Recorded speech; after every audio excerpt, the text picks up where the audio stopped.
Om Sana Bhavatu Sahanau Bhunaktu Sahaviryam Karavavahai Tejasvinavaditam Astu Ma Vidvishavahai.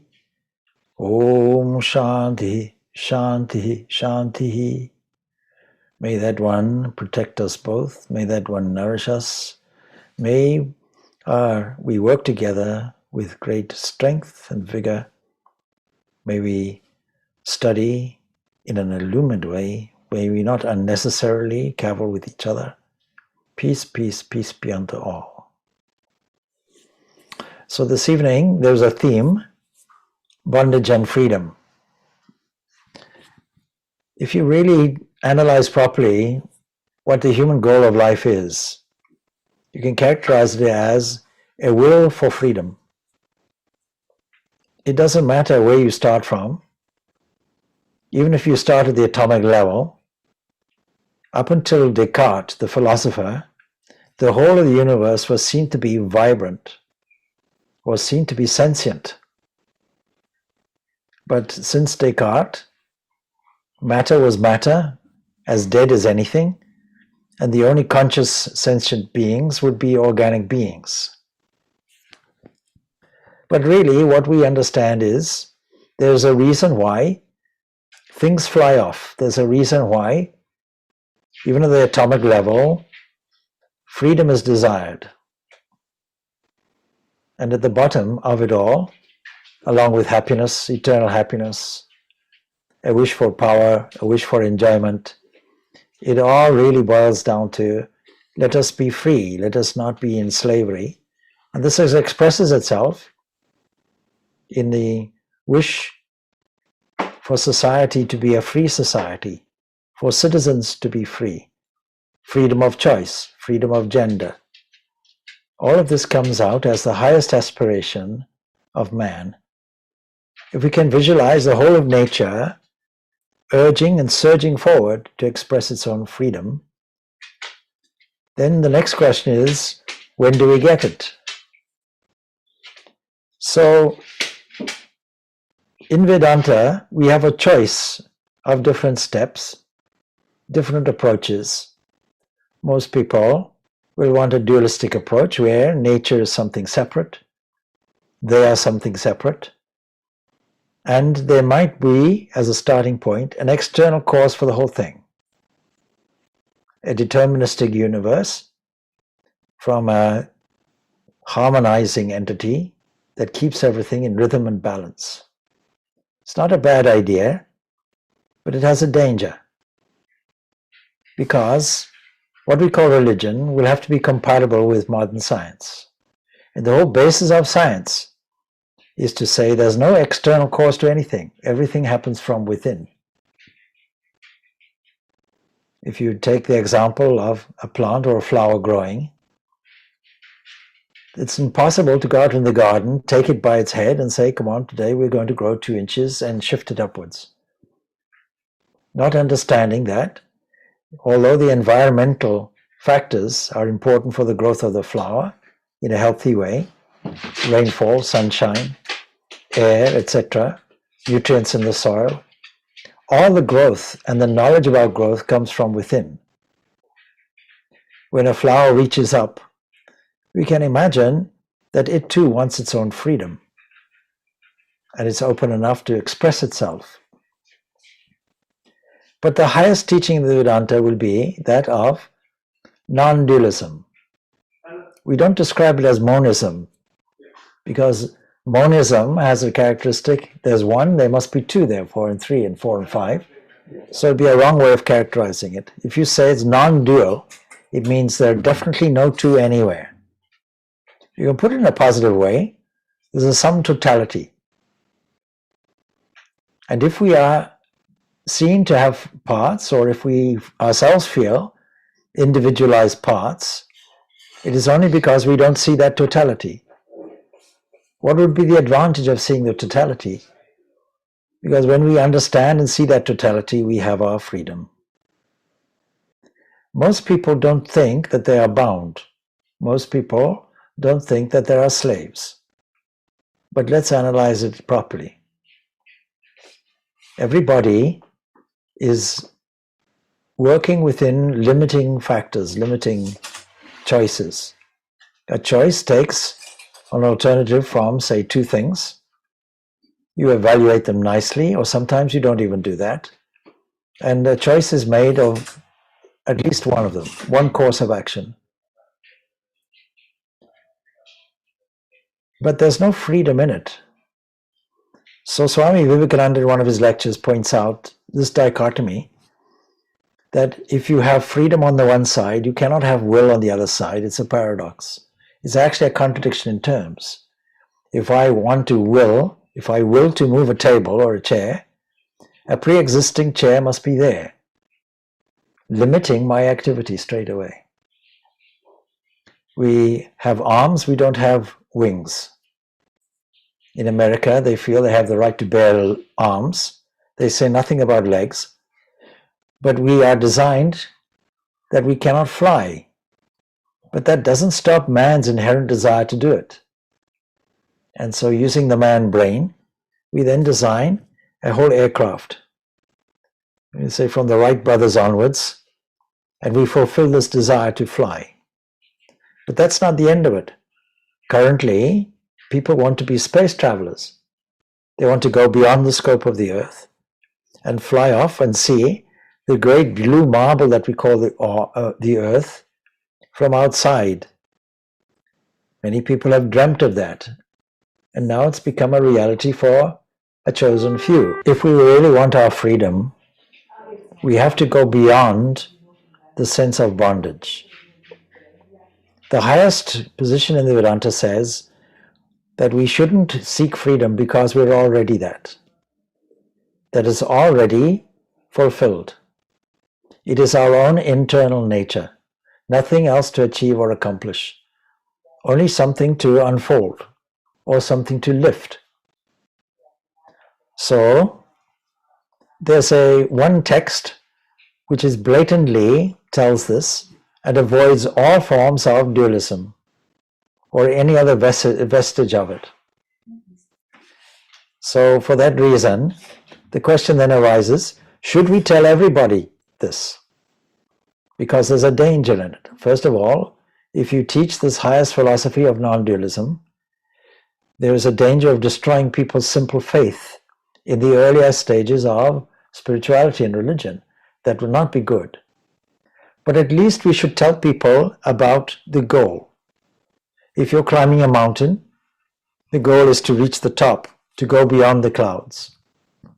And in going beyond the clouds, we would have transcended any position during the journey. In climbing a mountain, you at least want to know where you're headed. Imagine a mountain there with a cloud on the top, hiding the top, and somebody tells you, there's something magnificent and marvelous on the very top. Pure golden light sits there, indescribable, but you'll know it and you'll find it when you get there. Then with that in mind, and that thing being explained as beyond all the scope of any happiness and joy that you might find on the journey itself, you make your way progressively. There's one approach. But for those who are extremely keen intellect and dedicated action, will want to go to the top straight away. So you may think, this position of non-dualism, is it suitable for them? Yes, it's suitable for them, but what about the others? So I think there's a case to say it's suitable for us to know the ultimate, and then to make your way through the flora and fauna, enjoying it all, but also understanding that somehow there's a relationship between that entity at the top. So if you want to know what's at the top, that inspires you to move upwards. There's the famous story in the Mundaka Upanishad of the two birds on the tree.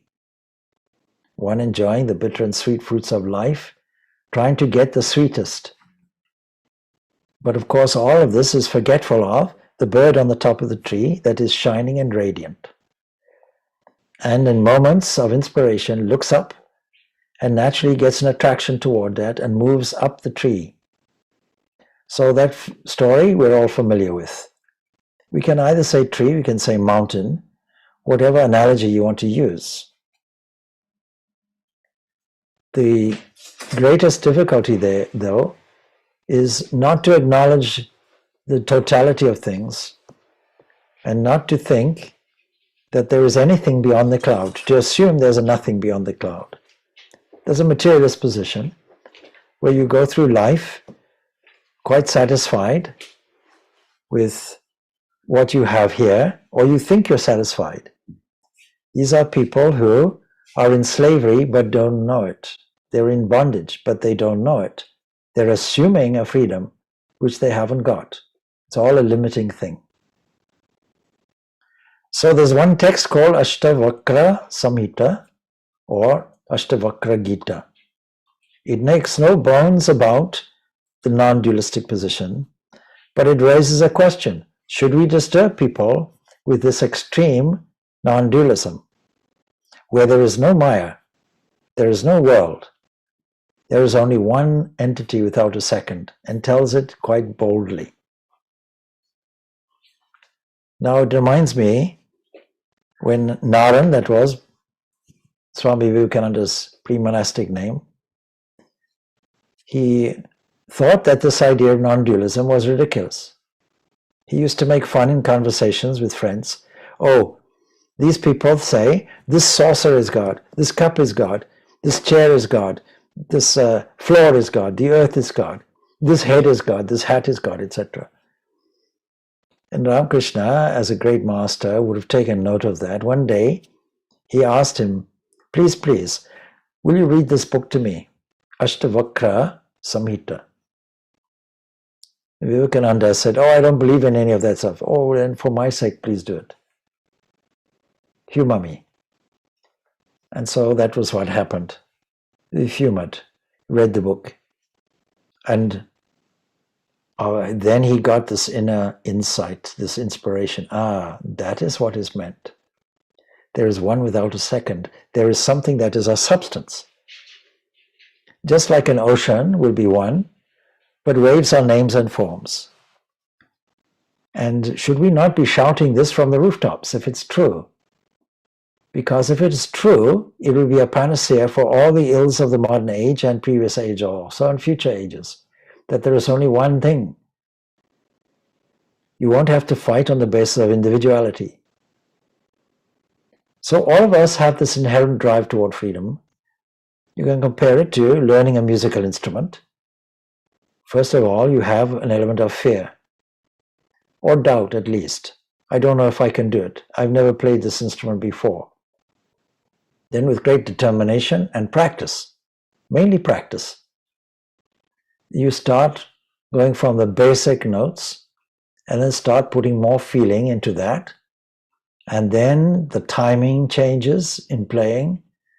And then ultimately the faith and confidence is gained, is increased, so that by the time you have learned to play this instrument well after several years, you now very easily engage in the mood of the music and you're able to play anything, not just basic things that you learned, scales and so on. So that is the freedom to play. And with that freedom comes joy. The joy of being able to play. And true freedom means I can play or not. In meditation, I don't have one single thought. I don't have a note to play at the end of the piano and make a public nuisance of myself. A screeching noise like that. I don't hang on to one single thing at the end. I feel I can play the whole thing or choose not to play. That is true freedom. The story of Ashtavakra is very interesting. So, he was the son of a great scholar, and the great scholar would repeat the Vedas. And this story is contained in the Mahabharata. And it's a fascinating story. He was in the womb of his mother, Sujata, and his father, Kohor, was a mighty student of the Vedas and constantly repeated them and repeated them out loud And every day he would do that late into the nights. But one day the unborn genius that was within the womb gave vent to some opinion that, Father, through your grace, I've already learned all the Vedas, and even while I'm in my mother's womb, but I'm sorry to say that you often make mistakes in your recitation. The father became so angry, he cursed the child. And that became Ashtavakra, that is, that person that is bent, literally, misshapen, distorted in 8 ways. You can see how some of them, deformed waves, a hunchback perhaps, or a wandering eye, or some different curvature, 8 of them in his physical form. So this peculiar person had this inner insight and knowledge even from the womb. It tells us something that we should be careful when there's a child in the womb, because every thought the mother has or every sound that is heard is absorbed. Don't think that there is something in there because we can't see it, that it is not cognizant of the world outside.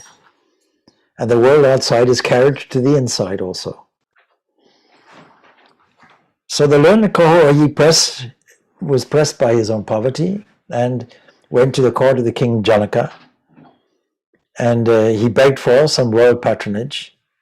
And there he got defeated in a debate, in an argument, with an intellectual, Sri Bandi, who was the court philosopher of Janaka, and the victorious Pandit, who was Bandi, employed the defeated Brahmana in the service of his father, Varuna, and that is why he was a special scholar.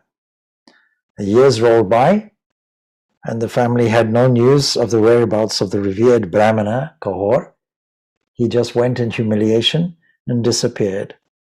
You might say he was bound by pride. He went into his own prison world.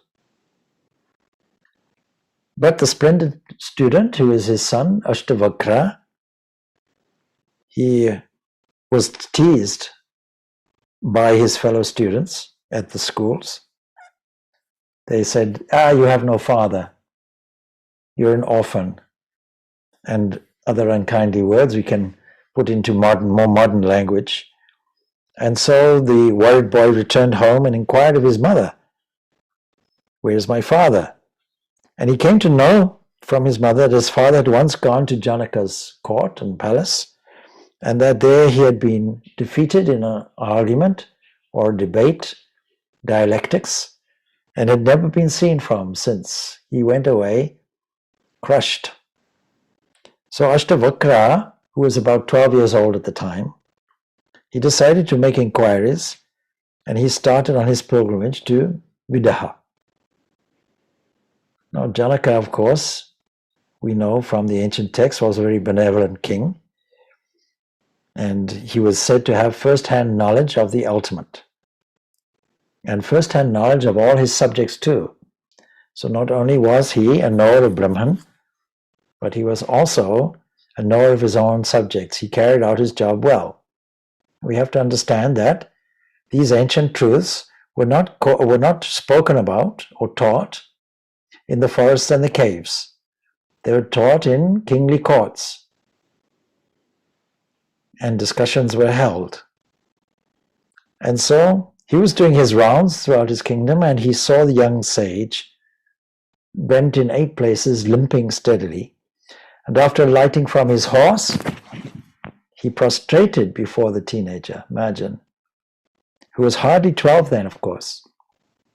But the deformities of the young ascetic became more vivid when he moved, and viewed from close, the king felt aversion to the curvatures of his anatomy, took him at face value. No doubt, when we see people like that, we say, oh, it's their karma. We've got it all wrong. Because this Ashtavakra was about to teach the highest philosophy, where physical deformities mean nothing. And the young sage, who was an expert in yoga vidya, as well as established in self-knowledge, Atmajnana, he read the king's mind and he addressed him. He had the capacity to look into another person's mind.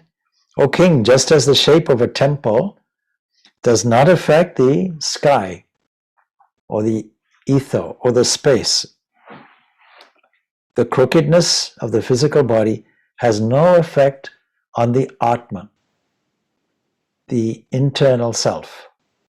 Your judgment is on the outside. But actually, Atma has no gender, has no form. Because you didn't have a penetrating vision and pick it up and see it, you now got revulsed by the outside.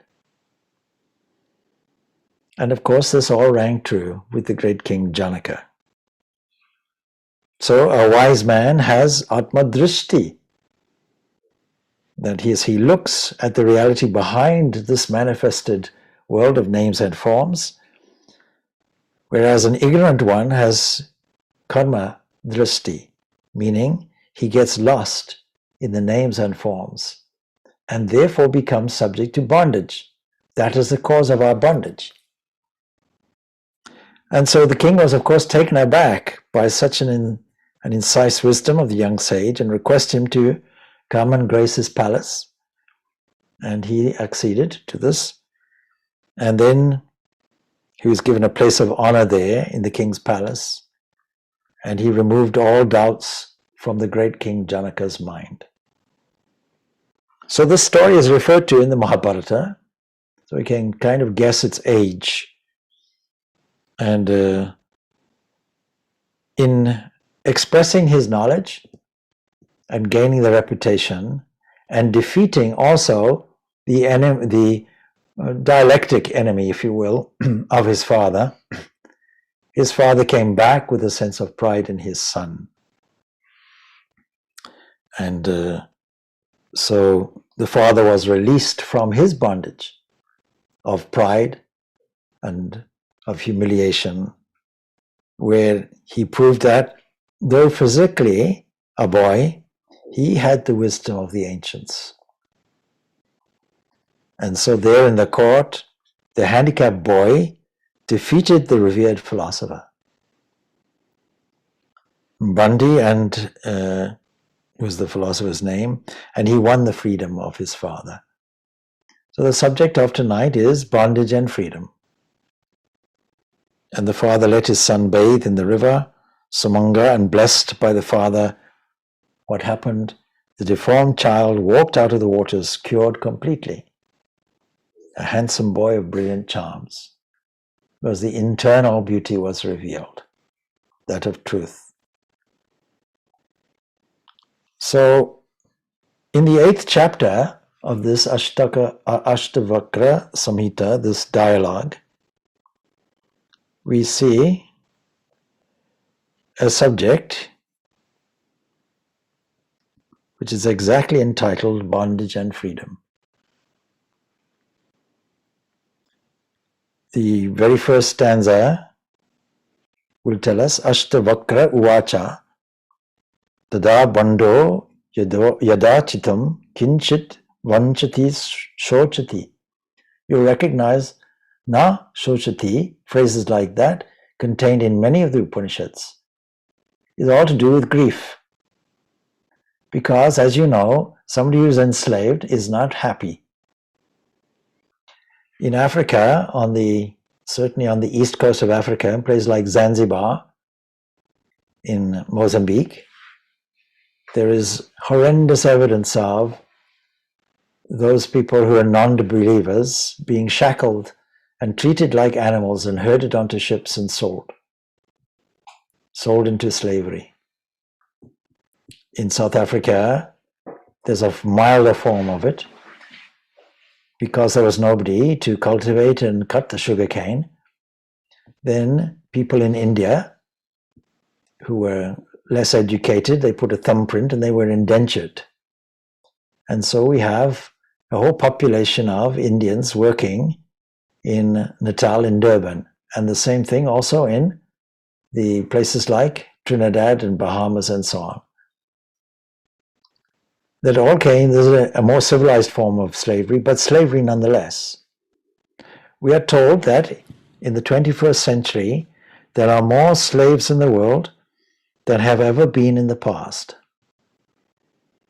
But does it apply to us? Do we make a distinction between ourselves, who are so supposedly free, and those who are obviously enslaved? That would be a mistake, because we too feel enslaved. So how does that enslavement go? Kinchin munchati grinata, kinchit drashyati kupyati. It is bondage when the mind desires or grieves. Is there anybody that you know of, or even yourself, who has no desire? And desires can be very subtle. You might say, no, I control all my senses now. I used to eat, say, ice cream. Now I no longer do it. I can control my weight. I used to be maybe not very diligent about exercise, but now I run 10 kilometers a day. You can say that. But you see, there's still a desire for health, or a desire to be seen to be healthy, or a desire to be seen to be good looking. Internally, it's a desire to be accepted. So that's a desire nonetheless. And all of the desires for objective things are really echoes of an internal desire that is orientated around our sense of individuality. It is a slavery, because desire means my life is not fulfilled and I have to fill the gap from outside. And when I do that, it's not enough. I have to continue, because it's like waves. You can find a hollow as a cause for a peak, and a peak as a cause for a hollow, but there will always be this duality of desire and grief, desire and lack of fulfillment, pleasure and pain, joy and sorrow. And that's the formula that we live by, thinking that we are enslaved in a body. And when somebody comes along and says, no, you have a soul, and the soul is inside the body, giving that kind of impression, then we feel, oh, I'm like the bird in a gilded cage. We often find in homes canaries and things like that in a cage. It's debatable whether that's to their advantage or not. To be caught in a confined space, and even if you open the door, they don't know how to get out. In elephants in India and other places where they're employed, they train the elephants by chaining them. You chain them to something, and then at a certain point, they unchain them, and the elephants feel they cannot go outside their range. Sri Ramakrishna gives a great example about free will. Knowing that you cannot have freedom and will at the same time, but we'll call it like that. It's better to say freedom of choice. But there's no freedom exactly, because if you tether a calf to a post with a long enough leash for it to explore the whole field, it'll be under the illusion that it is free. But there's always that binding element there. It is not free. Same too with us. But if we are truly free, we're not bound. If our nature is freedom, there's no question of slavery. How is it that we feel bound and we don't feel free? How is it that we feel we have to struggle to gain our freedom and our happiness? If you desire something, it means I haven't got. I want means I also haven't got. And you don't get anywhere. This is not a conclusive formula. At some point, you'll change your ideas and tactics and think, wait, maybe there are no hollows, maybe there are no gaps. Maybe everything is already fulfilled and free. And if that's the case, how can I access it? So the first thing we have to understand is that we are bound. It's a great acknowledgement. It can be phrased in different ways. may be ways that might weaken us, but nevertheless, if we take it in a different way, it might strengthen us. To say, repent. I take stock of my current condition, and I feel sorry for how things developed here. That can drag you down also. Because the positive side of that will be ye perfect as your Father in heaven. If Jesus said that, he didn't say afterwards, oh, be ye perfect as your Father in heaven, but it's not quite practical. You can never do it. You can never attain it. It is bondage when the mind desires or grieves at anything at all. Does reject or accept anything. When we make a decision and we say, yes, this will be good for me. No, this I'll reject. And does feel happy or angry at anything. So you can feel when things go well, you're happy. But when they don't get well, your childish streak comes out, and you become angry. You can see it in children. Children want anything they can see.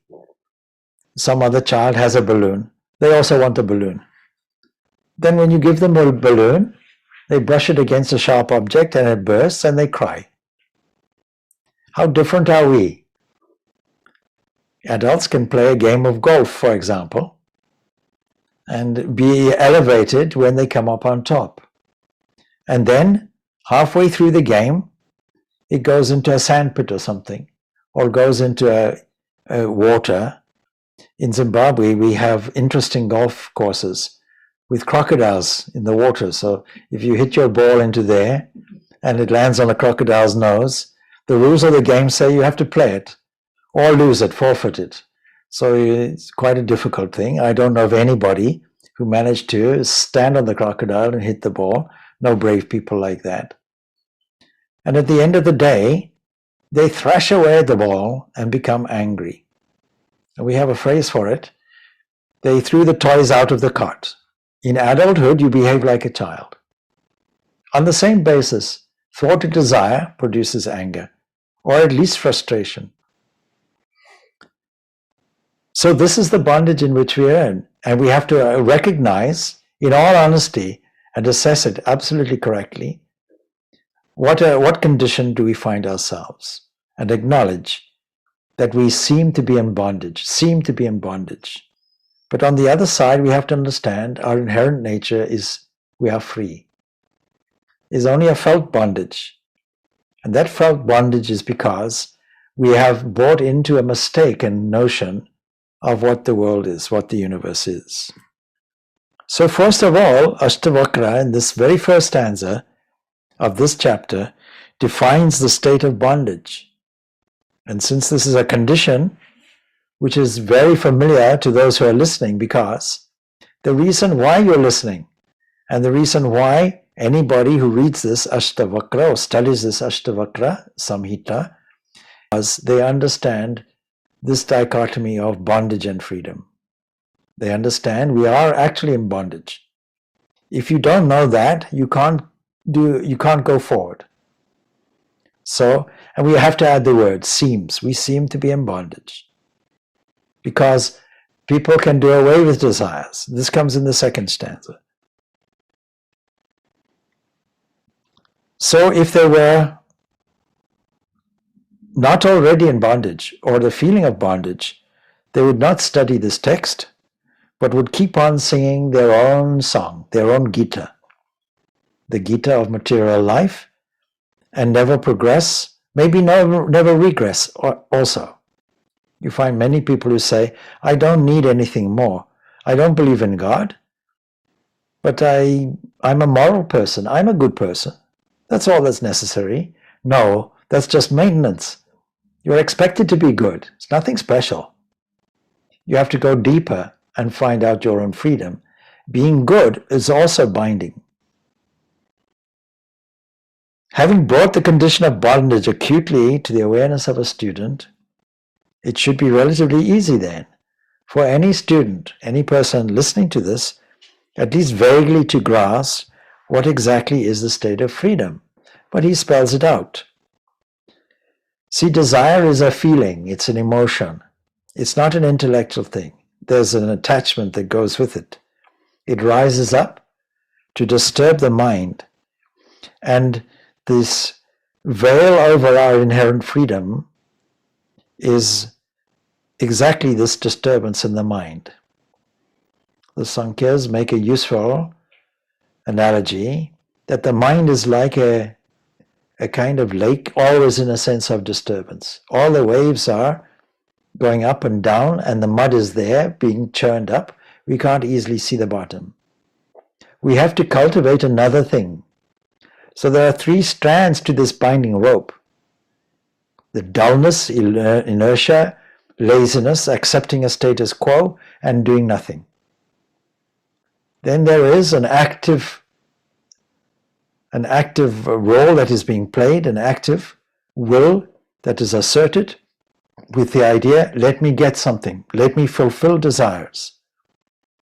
And we know just by logic and by our own personal experience that this is not a lasting formula, because it is beset with pleasure and pain, both. And they equal out, and probably pain wins. Disappointment wins, grief wins. Then anger comes. A loss of reasoning comes. Whenever any emotion plays in the mind, a lack of reason and balance comes. So when it recognizes an object outside itself, the mind, and passionately hopes that the object of its fascination can give it a comfortable satisfaction, it gets disappointed. And it can give only a temporary understanding of the satisfaction, but having procured the object of the desire, it decays. Anything that is constructed of parts, we know from philosophy, just pure logic and observation, anything that is comprised of parts will dissemble. Anything that was assembled will dissemble. Anybody who owns a 1950 car will know it. If it decays in the embrace of the mind, the sorrow suffered by the mind, we call this grief. And things that the mind feels are not for itself conducive. It rejects those things. And it accepts only those things that will be conducive to what can only be described as basic survival. Again, when the worldly objects assemble around a mind in a pattern that's in line with its present idea of what is joy, then the mind feels very happy. But it doesn't last, because that soon goes. A pattern to the contrary also comes. And then the mind revolts against them, and this revolt is called anger. And so all of this is summarized as nothing more than slavery. We are slaves to the objects of our desires. We are slaves to an undisciplined mind. Can the eternal ever be enslaved? No, it seems that way. So we have to qualify it always and say, it gives us the feeling of bondage. In denial of our true nature, which is always free. Slavish obedience of the individual to the endless demands of the body, and of the mind, and of the intellect, all for sense gratifications among the objects of the world outside, we can call all of this bondage. Tada muktiya yada chittam na vanchati na shochati. So, freedom. What is freedom then? How do we get it? Freedom is attained, and we have to say, as it were, when the mind does not desire and does not grieve. You know the famous passage in the Bhagavad Gita, the wise grieve neither for the living nor the dead. I once brought this up in a course on bereavement, because they wanted to know, what is your attitude toward death? I quoted this passage. They were horrified. Their whole business is dealing with bereavement and assuaging people's grief. I said, it's the wise who don't grieve. But we're not wise, are we? We have to gain that wisdom. first. And we have to be convinced that there is some solid substratum to all of us. And Ashtavakra brings out all these classical examples in this non-dualism of the illusion of how a rope can appear like a snake, how an oyster shell can appear like silver. Mother of pearl can look like silver. So all of these examples are given. So freedom is attained when the mind does not desire and does not grieve, does not reject, does not accept, does not feel happy, and doesn't feel angry at anything. Do you know anybody know anybody like that? It won't be found in American politics or probably anywhere else in so-called normal life. So in one line, just this simple line, the state of freedom has been described as the opposites of the bondage. This state of freedom can't be attained unless the mind discovers the source of a greater bliss in itself. And when we go back to the analogy of a mountain, where somebody says, all the joys that you experience on this mountain are all transcended. They're all surpassed by a much greater bliss. You can't see it. There's a cloud separating your vision. But have the determination to penetrate the cloud and you'll see it. This state of freedom cannot be attained, therefore, unless the mind discovers the source of greater bliss. So that in utter satisfaction, the mind gets no more tempted to gush out and embrace the world of the senses. Consciousness, which is our birthright, flows out through the senses to the objects. That gives us our pain, that gives us our difficulty. Annapurna Upanishad says there is no freedom found either in the outer space or in the nether kingdom, the space in between, or the surface of this earth, these three worlds. The previous meditation we did, we made reference to it. In having a blessing attitude, we have to take into consideration our immediate environment as extended to the observable universe. And acknowledge there must be something beyond that. And acknowledge also there's an intermediate space. Bhu Bhuva Swaha. So it's found only in the mind in which all desires have dried up, this freedom. And when desires are conquered, the march of thoughts cease and the mind ends. But some people might say, but what about a desire, the desire for freedom itself? Is that not a desire? Yes. Of course that's a desire. But this is the desire that drives you toward the freedom. All the other desires drive you away from it. And this is the state. This is a state of freedom where even the mind itself is transcended. The whole world is transcended. Literally non-dualism is there. And the same idea is supported in other texts. Yoga Vishishta tells us thought reduction is freedom. Thought assertion is bondage. But let's not make a mistake in thinking we have to make the mind blank.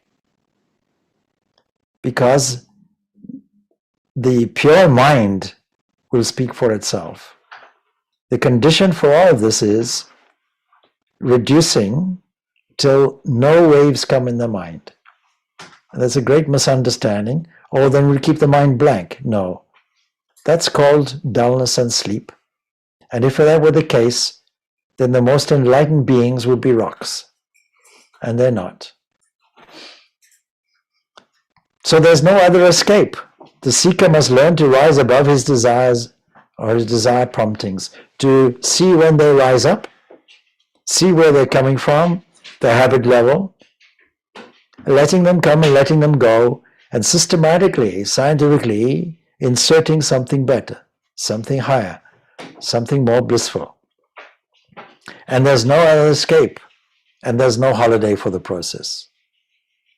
The seeker must learn to rise above these desire promptings. And in other places it says this ignorance is nothing but desires.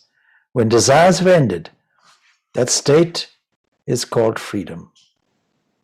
The moment you become desireless, instantaneously that person of reflection has established themselves in freedom. It is bondage, goes on Ashtavakra, when the mind is attached to any of the sensory perceptions, because that presents us with a limited world and a limited response. It is freedom when the mind is detached from all perceptions. So you can think in a more pessimistic way, if you like, that we are all prisoners. We're prisoners in the body, we're prisoners of the mind, we're prisoners of society, we're prisoners of people's domestic demands. The freedom is not there. We are deluded that it is there, and we are still struggling for it. So in the opening stanza, we find of this Samhita, through its songful words, the teacher has indicated that the sensuousness in the mind is bondage. And this last verse, it was indicated that detachment from it is freedom. And we have to have as much detachment as attachment, at least that much. Attachment to the body, attachment to the mind, attached to the objects of desire. We should at least replace it with detachment from that. Automatically we get attached to the truth, the freedom that is inherent within us. And that is only takes place when we stand in the sum totality of everything. But a mere detachment from the sensuous thoughts in the inner mind by itself can't really have any valid effect upon the spiritual seekers. And so Ashtavakra completes his thought by suggesting that a seeker should carefully cultivate a sense of detachment from his outer world of perceptions. The world of objects have a terrific enchantment. And you find many stories about that in Greek mythology too. You'll find the sirens beckoning people, beckoning shipwrecked people onto their island.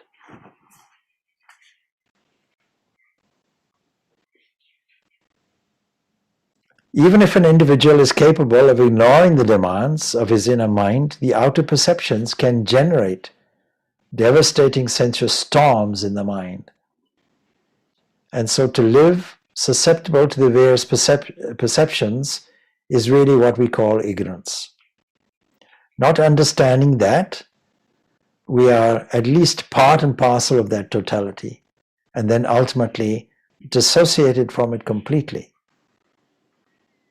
But all ignorance brings about bondage, because ignorance means we don't know how to be free, and therefore we accept our bondage. And if we don't struggle initially to be free, if we don't assert ourselves in the beginning, we won't understand this wonderful statement of Jesus. Be ye perfect as your Father in heaven. And he could have continued by saying, because that is your nature. He actually says that's your inheritance. Kingdom of heaven is your inheritance. So when there is no ego, when there is no sense of I, says the next stanza, there is freedom. When this ego, yada naham tada moksho, yadaham bandhanam tada, madviti hiraya kinchit, magrana vimucha ma. When there is no ego, there is freedom. When there is ego or I, or a sense of I, or a sense of individuality, or a sense of separateness, pride comes in with it, then this is bondage. And so knowing this, knowing thus, those who know this, knowledge is the antidote for ignorance, stop from accepting or rejecting anything, even playfully. So in this last verse that he gives, it's not the last verse in the chapter, but in this verse that has just been repeated, Ashtavakra, and you see the whole meaning of the story. Ashtavakra, even though all his crookedness went, we still call him Ashtavakra. So he still has this crookedness, indicating that on the outside is all crookedness. Crookedness can take the form of literal crookedness, that is, cheating, conniving, jealousy, pride, all these distortions that we have in the mind. But behind that, his original statement to King Janaka is the Atman, ever pure, ever free. So he's warning the student, us, that he should not even playfully, even as a joke, accept any perception. Even to reject a perception is to crystallize the sense of I in individuality and recognize the illusory perceiver within. So be detached, be a detached witness of the things and happenings around, and look at them with the eyes of steady wisdom. Now we accept that, of course, in engaging in day-to-day activities. Because the question arises, how can we detach in the midst of all these activities? But you see, there are moments in your day where nothing is happening. There are beginnings and there are ends. And during those periods of time, particularly in moments of crisis and problems, we have the freedom to withdraw, as it were, into that poised state, that inner infinite consciousness. Even for a moment, instantly we will feel peace. In a world of turmoil, instantly you'll do it. We do it in meditation, and the mind has the capacity to do it. When the mind wants to be entertained, it is fully absorbed in it. But our inner nature is not understood to be bliss.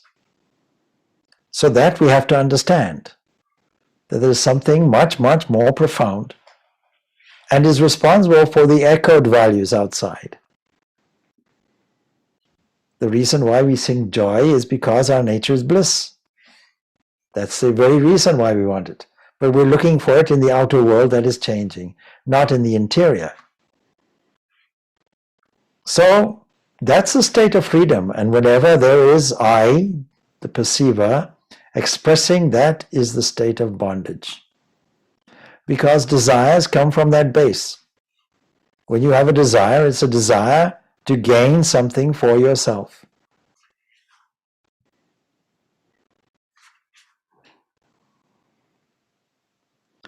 So that is the last stanza of this important chapter in the Ashtavakra Gita, which deals with this question of bondage and freedom. All right. Om Shanti, Shanti, Shanti. Peace, peace, peace be unto all.